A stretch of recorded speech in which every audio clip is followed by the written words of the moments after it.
So I am, really looking forward to hearing from both speakers this evening. Following the speakers, we will have a chance to ask them some questions, and I really hope that you're able to take away something from each of them this evening. After the question and answer session, we will move into breakout rooms. In this part of the evening, we will have the opportunity to discuss key challenges you face in relation to waste management and discuss potential solutions to these challenges. So, speaker-wise, we have for you this evening Edward and Christine. Now, Edward is a youth ambassador for Malawi Scotland Partnership and is also founder and director of Youth Action for Success Development. He is an active climate change activist and policy advocate, and I can't wait to hear what you have in store for us this evening. I've had a quick peek at the slides and really looking forward to it. Our second speaker is Christine, who is actually an old colleague of mine and a dear friend. Christine works for Changeworks Recycling in Glasgow and works to get businesses on board with implementing the waste and recycling legislation in Scotland, which is the Waste Regulations 2012. This requires businesses to present all waste streams separately and to have them kept in a closed and local loop of recycling.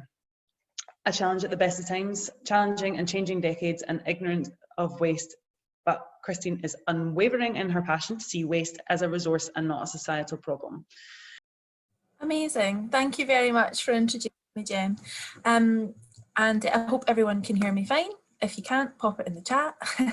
But yeah, I'm delighted to speak to you today and give an overview of recycling in Scotland and what our challenges are and what our challenges are globally in dealing with waste, with a particular spotlight on food waste and organic waste.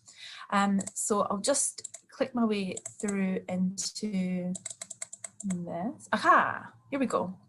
So hopefully everyone can see that properly. And I'm tying this in obviously with the biggest threat, which is of course the threat of climate change to everyone and everything on the planet.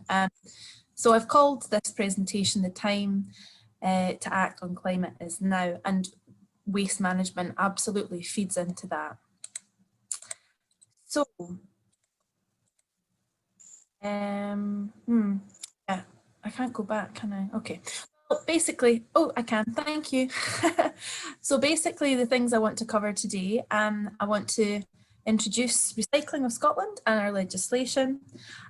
What does recycling actually achieve? What does it give to our country, a resource? What are the challenges to householders and to businesses?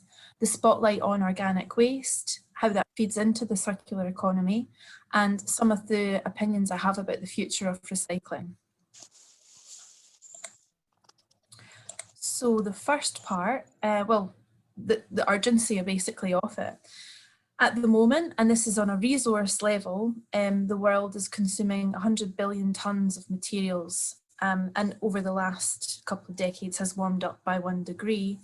As most of you will know, there are some very ambitious targets on minimising the global temperature increase, and they are ambitious to say the least.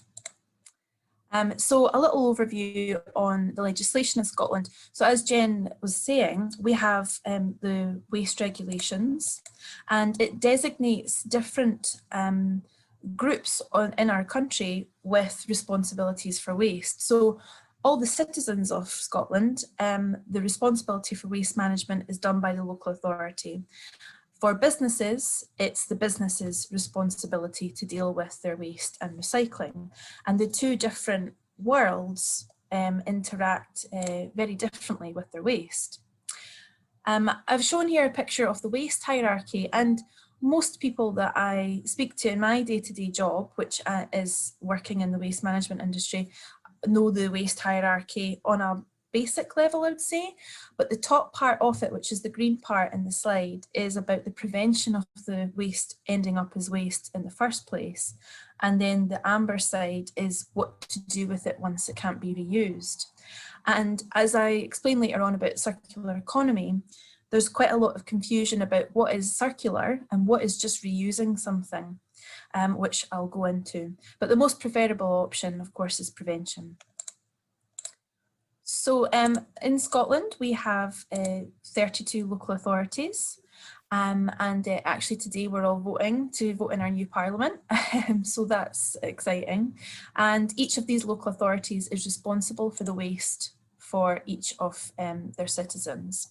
And this is what it looks like. So every person that lives in a home in this country can log in to see what their bin collection schedule is. Now we all have different coloured bins that do different jobs, and we're able to see when it should be collected. So it's well communicated. It also means if you're not getting a collection, you can complain to your councillor, and as I did, it gets sorted out quite quickly, actually, a week, and I got my food bin back after it went missing. So this is how they communicate with us the schedule of the uplifts. This is a lovely Glasgow recycling bin truck, and this is a general waste one. So it comes round, collects all the waste, and these are the bins it collects it from. Oh, can we go back? It doesn't like when I'm clicking. So these ones on the left hand side, the green one and the blue bin, these are bring bins. So people bring their own waste and recycling to these bins. Well, it's recycling. And on the right hand side, the split of the bins, brown, purple and blue, they are to individual homes. So depending on whether you live in a flat or a house, you have a different sized container to put your recycling in, and it gets collected at different frequencies. So where does it go? Well, in Glasgow and in most local authorities, they don't use landfill anymore. The move away from landfill has been quite sudden, and what we now found across the whole country is energy from waste plants or gasification plants. This one here is one of the biggest in our country. It took 5 years to build. It regenerated an area of Glasgow that was very rundown industrial area called Palmadee, and now it employs over 5,000 staff. So it's a bit of a success story, and all the local authorities' waste goes here. And this is what the energy from waste side looks like, or the gasification plant. So the gasification process, instead of combusting and burning the waste for energy, it basically turns it into a gas. It heats it over 700 degrees Celsius, and it does this by adding and taking away oxygen. So it creates a massive heat, which basically poofs the waste into a containerized gas. It's cleaner, obviously, than combusting it, and it creates heat and electricity as a byproduct. So what does it achieve? So in the last year that it has been running, it created almost 100 gigawatts of energy. That's electricity, and it's heated 26,000 homes. It's connected into a district heating system, and it's also diverted over 90% of the waste that would have gone to landfill away from it. You do get a small amount of landfill output from an energy from waste plant, but it's usually between 1 to 2% of the overall intake that's actually happened. Oh, lovely. Now the company I work for, I kind of alluded to it, businesses have a slightly different responsibility. They are legally bound to separate all their waste and their recycling. And the company I work for, we do it this way. So instead of all the recycling going in one bin, we have different bins for different materials. And what that means is then it's kept separate and you get a higher quality of product. So you can sell it into the local markets to be reprocessed and turned back into the raw materials. It's a more circular loop when it's kept separate from the point it becomes waste. It's a challenge, and it's the biggest challenge with it is getting businesses to do it properly, because you're dealing with a lot of people, big businesses up to 10,000 staff down to an office with 2 people in it, and they all have their own information being fed to them by the media about recycling. So you're trying to straighten that all out and get everyone to do the same thing, which can be difficult. Another challenge is it actually recyclable? Now we are inundated with labels on the back of every type of packaging that we buy. We have the widely recycled label, but that's only if your local authority will take it. The green dot what does that mean?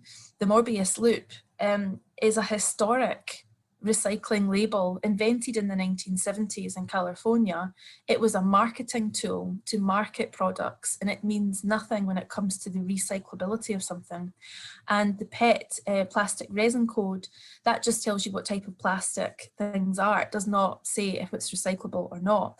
So when you're buying things, you're thinking it's recyclable because one of these lovely green labels is on it. And it absolutely could not be the case that it's recyclable. Each local authority does their own thing, and the lack of homogenization across our country means everyone is getting fed different information. This is a huge challenge. How do you get everyone to hear the same information, do the same thing?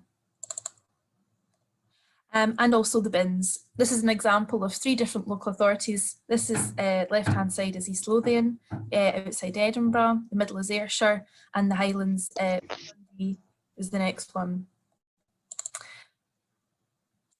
Good. Now, the reason I wanted to spotlight organic waste is because it's the biggest elephant in the room, and from a waste management point of view, it's probably one of the least talked about issues. So why did I choose organic waste to talk to you about? Well, because waste as a sector, if it was a country, would be the 3rd largest outputter of greenhouse gas emissions. Above India, above Russia, food waste on a global scale is a huge problem.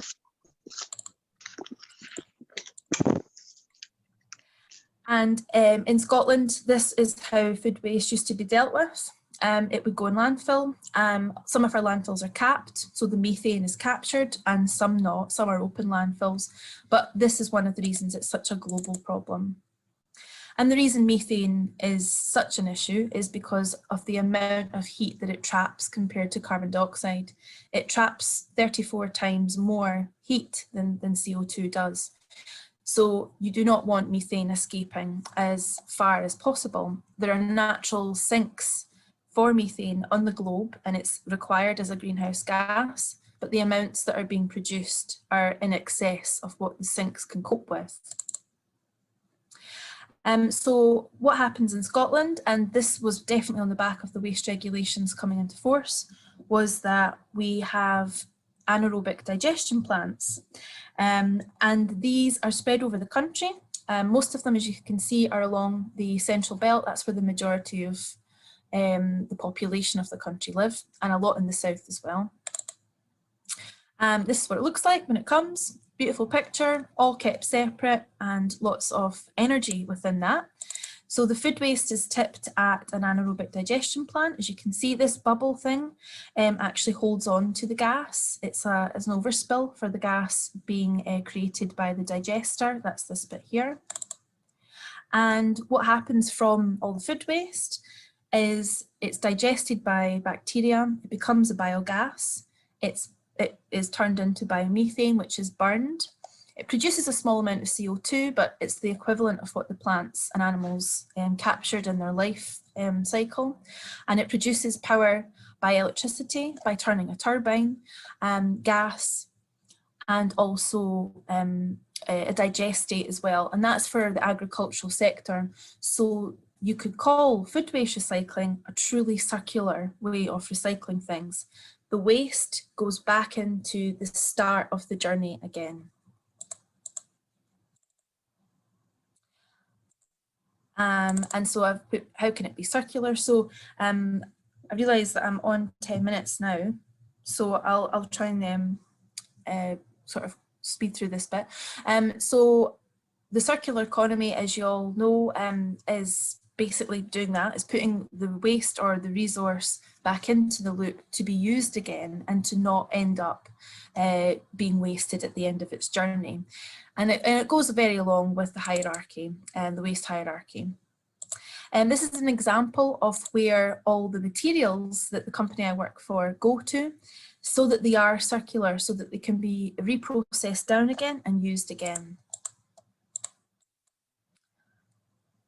And for the future, my last note that I wanted to kind of end on was what to do where there are not the provisions for regulation, for legislation and enforcement, what can be done at a more local level.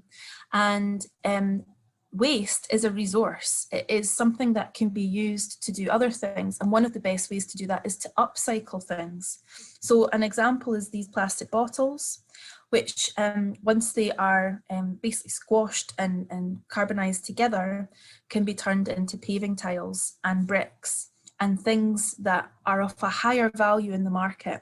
Turning something low value, which would be waste, into something higher value will create a circular economy.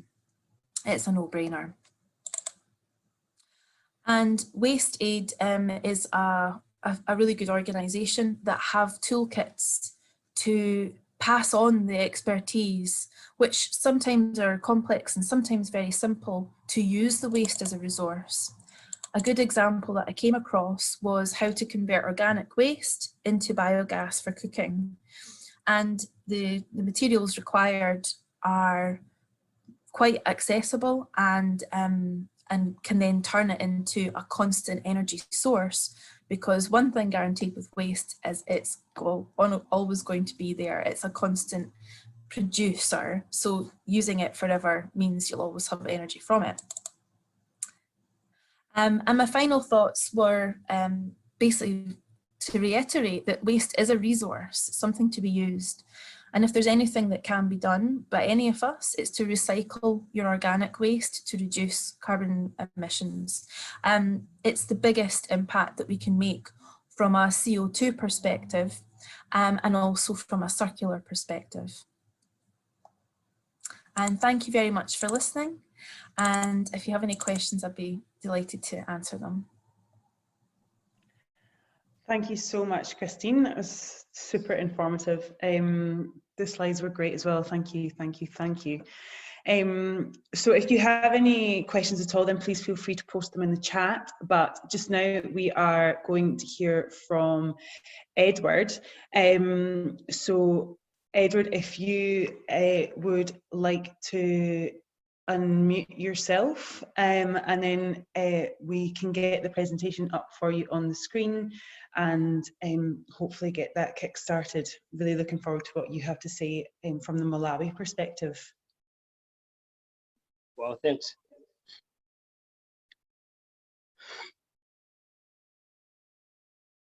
Hello, my name is Edward Chidombe Msiska, as it is written on the poster. I'm a youth ambassador for Malawi Scotland Partnership, and also the founder and director of a youth-based organization here in Malawi, capital city, Lilongwe, that's known as Youth Action for Success and Development. Basically, our organization, we focus on climate change, sustainable agriculture, we talk of sexual reproductive health and rights, and at the same time also look on youth empowerment. So tonight I'm taking you through the waste management on the perspective of Malawi. So to begin with, the definition of a waste. When talk of a waste is any substance which is discarded after primary use. We understand that whenever we have a product, we use it, and after using it, whatever we used and it is left behind becomes a waste. That is why we say waste is any substance which is discarded after primary use. And we have types of the waste. Waste can be categorized into a number of groups, and in this case, it's like I've had 4 categories. The first one is the solid waste. The second is the liquid waste or the fluid waste. The third one is hazardous waste. Now, when we talk of the hazardous waste, the hazardous waste can fall into flammable. It can be a flammable waste. It can be corrosive. It can be explosive. It can be poisonous waste. So all these categories, they fall under hazardous waste. So some of the examples we can have the acids, we can have the pesticides, we can have the solvent-based paints, we can have the oils. All these are some of the examples of the hazardous waste. And the last example or the type of a waste is the e-waste. When we talk of e-waste in other terms, it means electronic wastes, which includes the cables, it includes the lamps, the CD players, it can be the printers, it can be the computer lamps, especially the computer monitors, the keyboards. All these are examples that falls under electronic waste. Another slide, please. Yeah, so since we're looking on the issue of the waste, if we can look on the international research about the waste, they found out that the average time for a plastic bottle to completely decay or to completely get decomposed, it takes about 450 years. Just imagine, we're talking about a single plastic bottle. You drink a bottle of water, and after that you throw it away. But for that bottle to completely decay, completely degrade, it is going to take about 450 years. Meaning to say, we really need to do something about these plastics. And at the same time, if we can look on aluminum cans, we have some of the drinks, some of the foodstuffs that are put, or that when we have these manufacturing companies, they pack such kind of the food substances in aluminum cans, and it says the number of years aluminum cans they can stay, it's about 500 years. That's just an aluminum can, just a single one, you see. So at the same time, we said that about 1,700 children die every year from diarrhea caused by unsafe water and poor sanitation in Malawi. Remember, we are talking about waste management. We're talking about poor waste management in Malawi. Now, according to the international research about the waste, they found that 1,700 children every year, that's a single year, 1,700 children, they die of diarrhea because of drinking unsafe water. Because you can agree with me that we talk of the waste. These wastes, they can, or whenever maybe we have a heaps of the waste, when the rain comes, what is going to happen is that these wastes they are being carried to the water sources, and if the water sources are being filled by the waste, it means the water gets contaminated. So if the water it has been contaminated, it means it becomes unsafe. And if a human being, a child, or any person can take such kind of water, it means it's going to suffer from different diseases, including diarrhea. That is why, according to the research, it says that 1,700 children, they die every year just because of the unsafe water that is being contributed because of poor waste management. And at the same time, about 2.5% proportion of fresh water in total water available on this planet. What we mean is the proportion of fresh water in the total water available on this planet is 2.5. And lastly, it's about the water pollution that is being caused by domestic sewage. Because remember, in the types of the waste, we said that we've got the liquid waste, or we've got the fluid waste. And on top of the water can also be a waste. That is why we have the domestic sewages. Now, the water pollution that is being caused by domestic sewage, we're saying it is about 80%. That is why in most cases, when we talk of, when we have it can be a company, it can be a factory, or maybe it can be any other institutions. Whenever they don't have a clear drainage system, or they don't have like a sewage system, sometimes the government do intervene so that maybe they can have some of the regulation. That's according to the results. That's according to the research that was done by the international organizations. Another slide. Thank you. Now, issues to understand in waste management initiatives, because you agree with me that when we talk of waste management, we have got a number of initiatives, we have got a number of issues that are being done, either to address this problem of the poor waste management, or maybe to advocate for a change. Now, looking at the perspective of Malawi, we have some of the issues, and some of these issues include behavior and mindset change.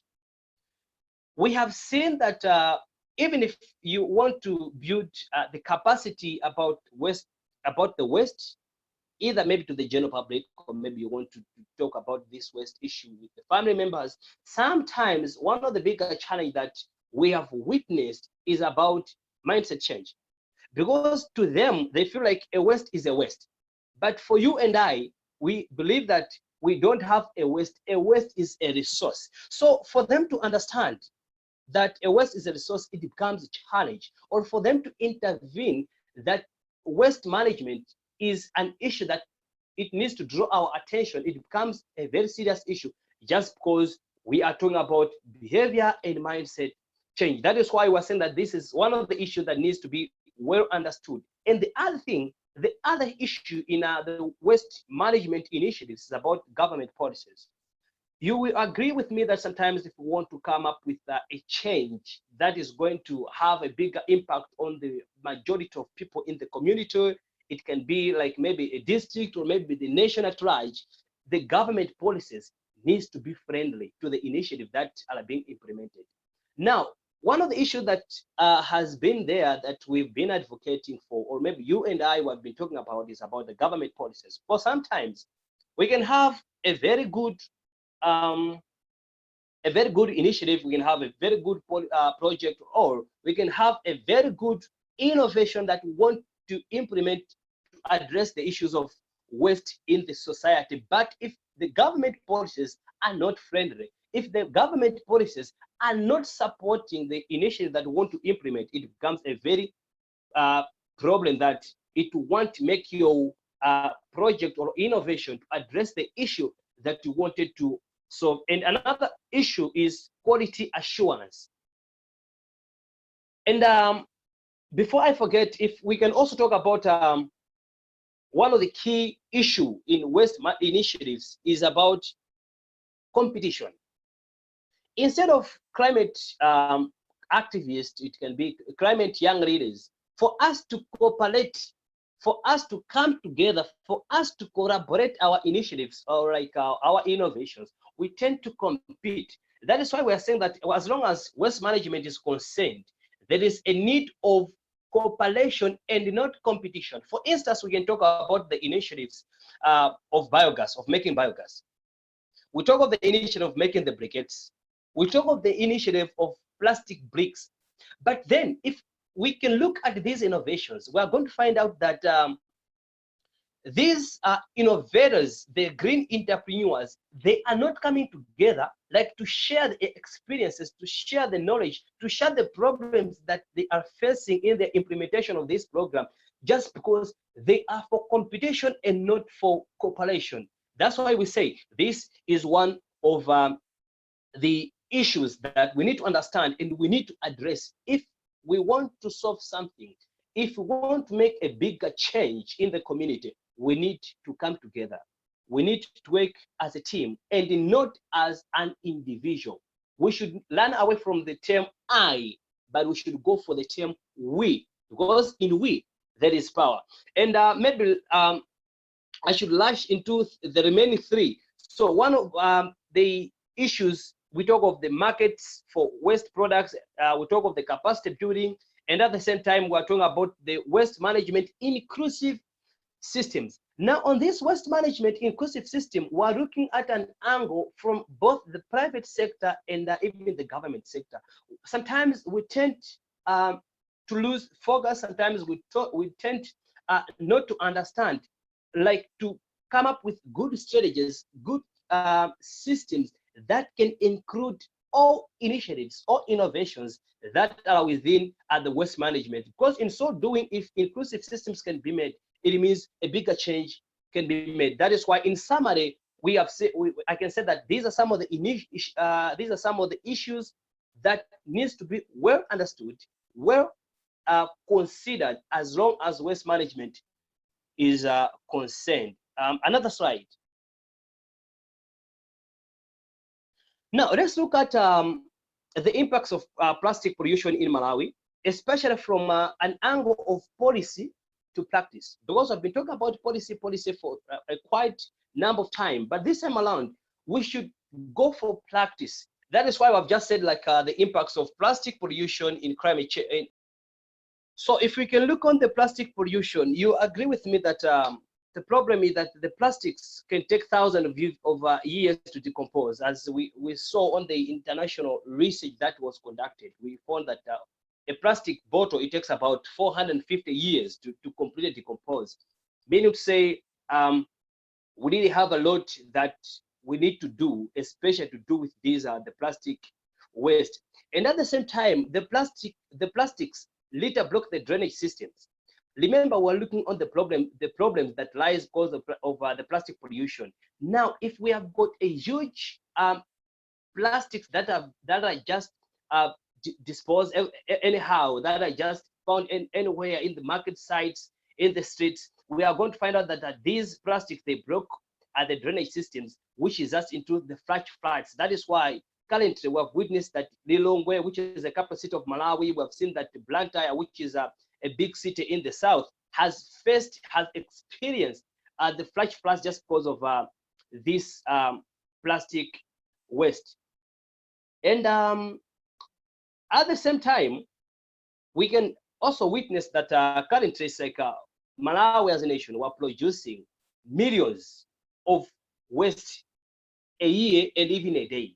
Because if a person can daily make maybe produces about maybe 1 kg of a waste, then we need to multiply that 1 kg times 17 million total population that we have here in Malawi. Meaning to say each and every year, we produce thousands and millions of the waste. And maybe I should also rush into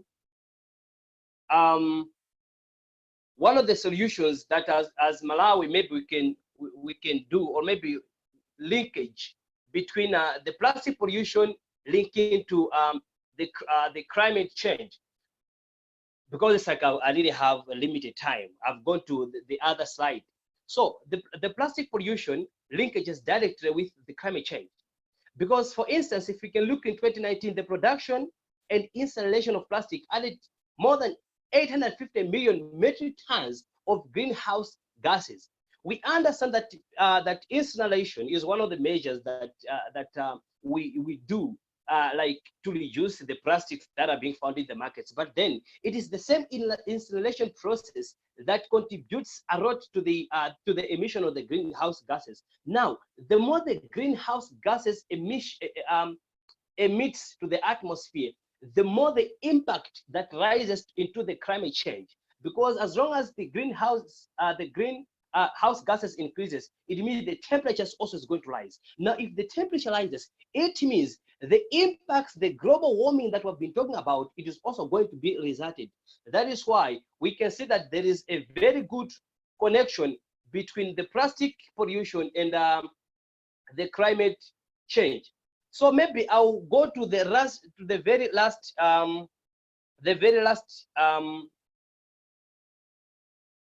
yeah, maybe you can go to the very last slide. The last slide is like I'll just conclude on the conclusion about the waste management. The best thing that we need to do in the waste management is about recycling. I want to conclude it because it's like I lost about the time when I got also on the line. So in conclusion, what I can tell is, as long as we want to make a difference in climate change, we need to invest much into recycling. Because recycling is not only going to reduce the amount of the waste that are going to be found on the market side, or maybe they are going to be found on the land itself, but then it can also be a good like investment that is going to return us some of the income. For instance, if someone has ventured into biogas, someone has ventured into the making of the briquettes, someone has ventured into making the plastic bags, or maybe has ventured into making the plastic bricks, it means at the end of the day, they are going to be able to make the income out of the waste. And in so doing, it means we are going to prove to the nation, we are going to prove to the public, we are going to prove to our friends that a waste is not a waste by definition, but a waste is going to be a resource, because it is known as a resource because we are having the returns from the waste. That is why, in summary, if we want to do better in waste management, let's go for use. Let's go for recycling. Let's go for the investment, whereby young people, the climate youth leaders, we can venture into the green businesses, and in so doing, we are going to address this issue of poor waste management that we have had and we are having at current here in Malawi. Thank you so much for being attentive. Thank you.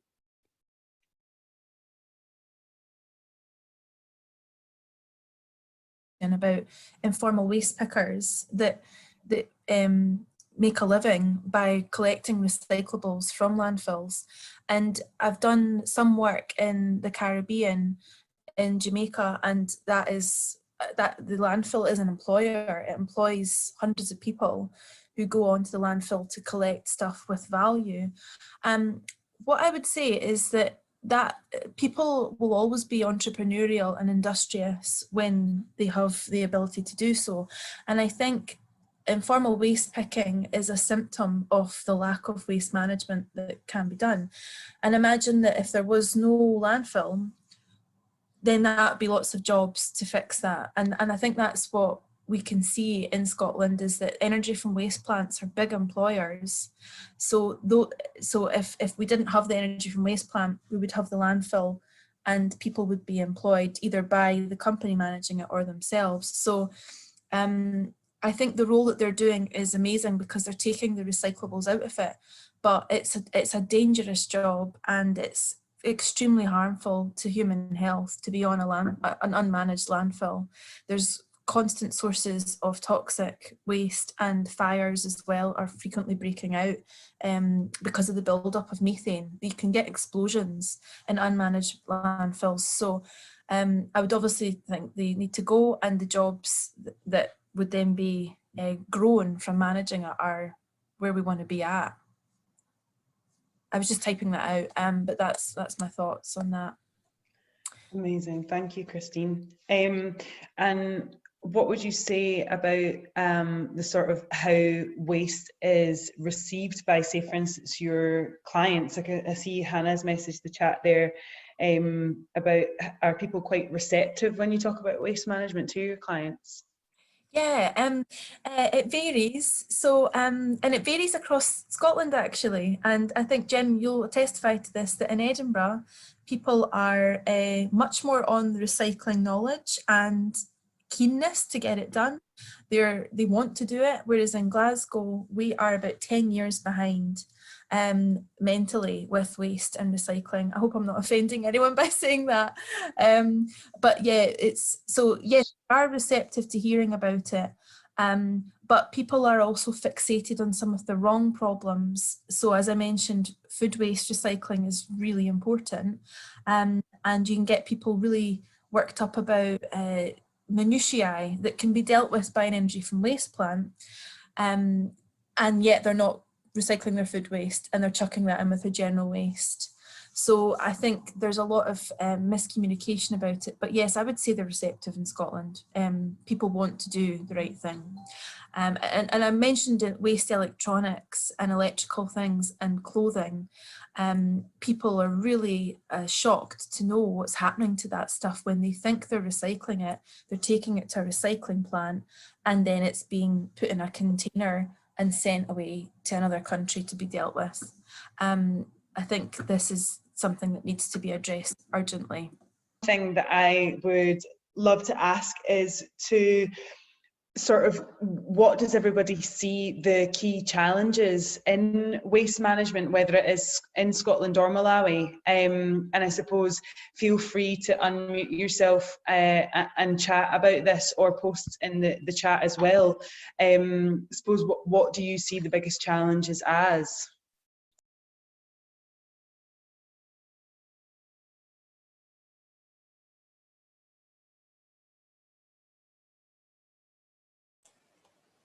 I'm gonna kick off with something from my observations in Scotland and the UK. But I think, lots of people sort of get on board with recycling and reducing plastic and trying to do the right thing, but it's making sure people are consistent and making sure that the facilities are always available. Particularly through COVID-19, I found that my local area has been very hard to do recycling, and for example, the bins haven't been emptied and things have been a lot more tricky, and you know, things have been piling up and stuff like that. So I think, yeah, consistency and people's ability to access facilities would be my comment. I couldn't agree more with that. I think COVID here really showed the lack of priority in recycling, etc. So I would definitely say that, you know, making it a priority and people realizing that, you know, it's not something that will go away. As both Edward and Christine have said, waste is always going to exist. So, and it is a resource. So it's trying to actually see that. And I think education is such a big thing. People don't know, you know, I only learned half the stuff I know from working in the waste management sector. There's so much of it that is unknown to people, and I think education at such a young age is really important. Wonder if anybody from Malawi has any thoughts on what their biggest challenges are.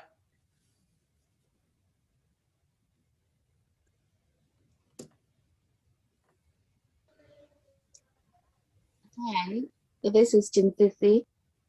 I think what I noticed, especially in the Malawian context, is, as Edward put it, is just sometimes the lack of government effort to actually implement the policies that they put through.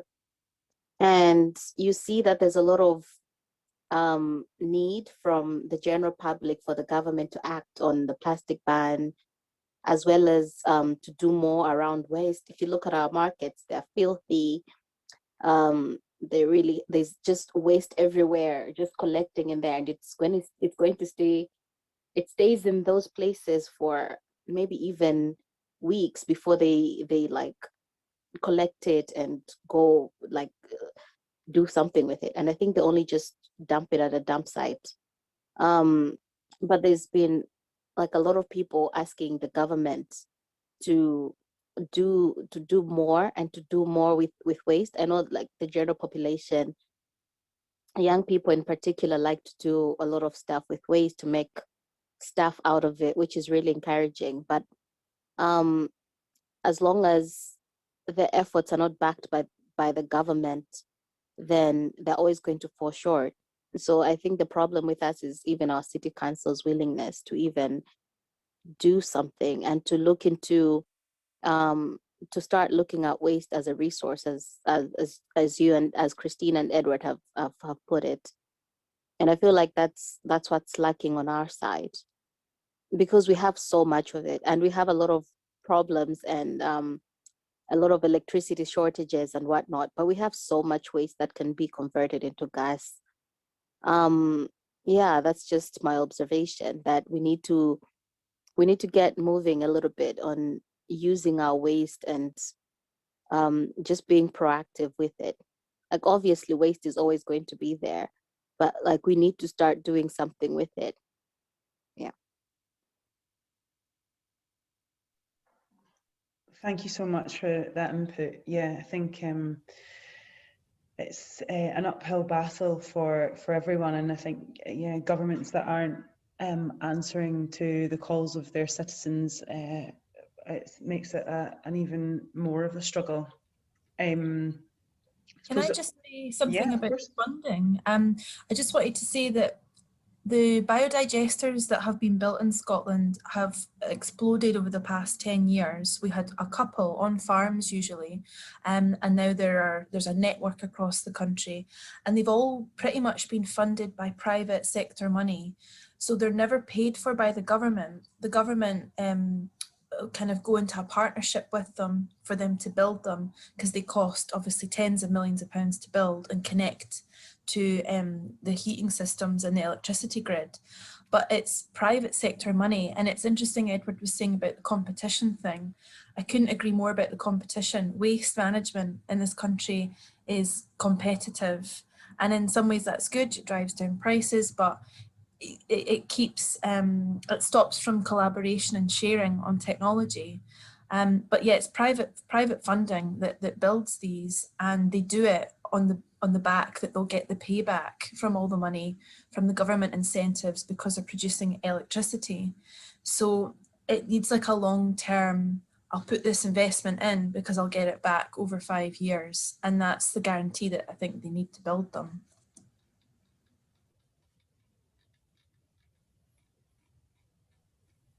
Definitely, no. I know it always does seem suspicious when there's a lack of government grants in these matters. So does anybody else have any questions or thoughts at all they wanted to add? Yeah, Jen, just a quick question for Christine. Firstly, thanks to Edward and Christine for the awesome presentations. So you mentioned about the energy from waste plant in Palmedy. Just out of curiosity, is that government backed or is that privately owned? And does that cover, you said 90% of waste preventing going to landfill? Is that in the Glasgow area or is it further afield? Yeah, so yeah, it's 90% diversion from landfill, and that's across Glasgow and the south as well. So it's south and North Lanarkshire, so it's a bigger area. And it was one of those sort of joint partnerships between Glasgow City Council and Viridor, which is a private company in Europe. They're pretty big. They're like the 3rd biggest waste management company in Europe. So the funding came from a mixture of both. But Viridor won the contract. They had to be seen to be competitive to be allowed to build it because other companies wanted to build it. So yeah.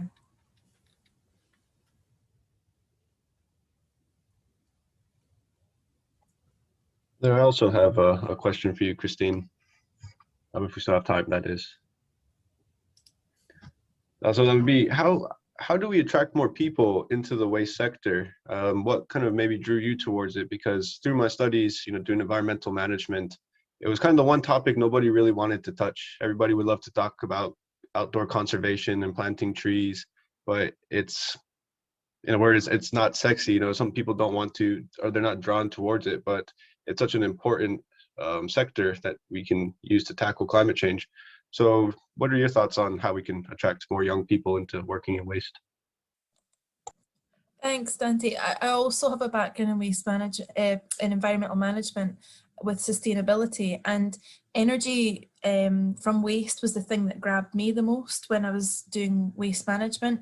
And you're right, it wasn't a topic that everyone was like loving. They loved ecology and, getting wolves back in the Highlands of Scotland.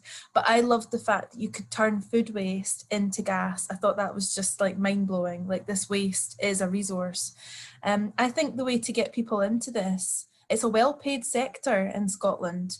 An average shift worker working at one of these plants is on more than someone that works in a supermarket or more than a delivery driver. Like, it's a well-paid sector. It has to be because it isn't sexy. So I think good wages, but also I think there's a moral responsibility as well.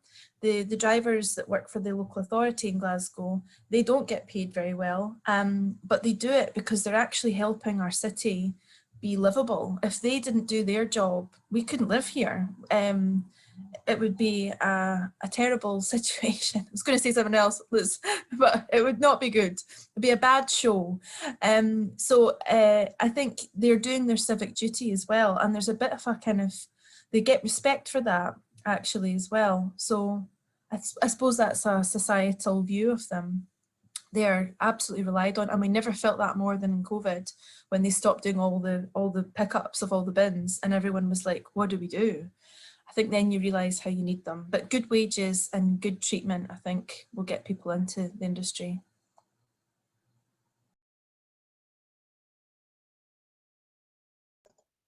Thanks, Christine. Thank you. I'm just noticing in the chat, Luke mentioning about the initiatives on plastic bottles by local people in Malawi. Is there anything that you wanted to add to that? I know Hannah's come back and asked a question if you were able to answer it at all. Don't feel pressurized to answer it. I'm just seeing whether you wanted to chat, but you absolutely do not have to.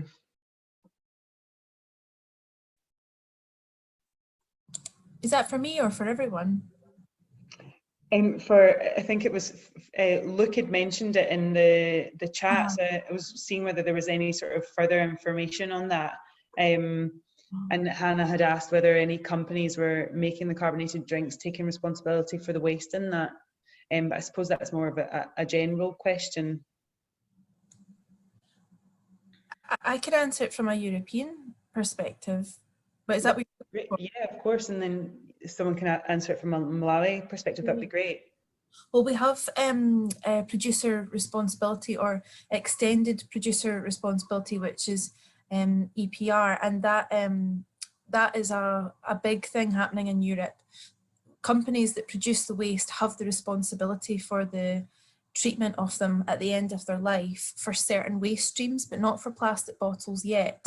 But they're going to be bringing that in Europe in the next 10, well, I mean, the last thing I saw was next 5 years, where they will have to have plants and put the money in to reprocess PET plastic, which is your bottle plastic. So that's going to be happening quite soon, where companies have to take responsibility for it by law in the European Union and hopefully in the UK.